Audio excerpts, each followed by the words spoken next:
Jonathan. Congresswoman Nancy Mace with us right now from the beautiful state of South Carolina. South Carolina was very flexible, as you know, through the whole COVID thing. They didn't do anything draconian here, but again, all these issues are coming up again, Congresswoman. I'm wondering, you've heard what New York is considering, what San Diego is already doing, bringing back masks even as an option. Where do you think this is going?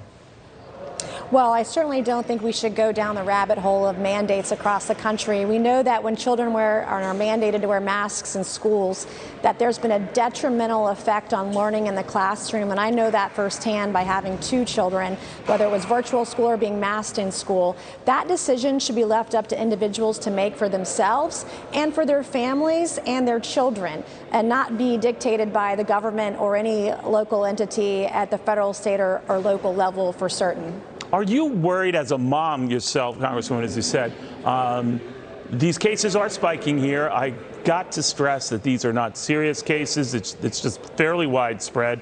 I don't know the situation in South Carolina. I do know there are 34 states that are seeing double-digit increases in such cases. I want to add as well, not a serious spike in hospitalizations or God forbid, deaths. So there is that context, but I'm wondering whether you think that will give some school systems a pause on either when and how they start their school year, or whether kids are going to be masked when they do.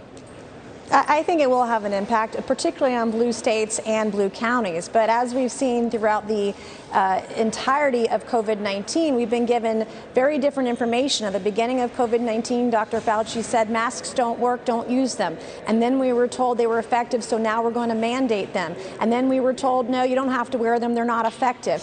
And so we've seen varying studies. Nothing has been particularly consistent. And my family, we've had COVID not once, but twice. And it is a serious illness. I still suffer. I had my second bout of COVID in January. I'm still suffering symptoms of long COVID. So it's not that, mandates don't mean you're not taking it seriously. We should be talking hygiene, talking to our physicians, washing our hands, socially distancing if you think that's going to work. But I'm a pretty healthy person. I've tried to do my best for myself and my family, and we still got it, not once, but twice. It's the wildest thing. Congresswoman, thank you. I did want to just get into this whole breaking news development, get your thoughts on it. So I'd love to have you back on some other issues.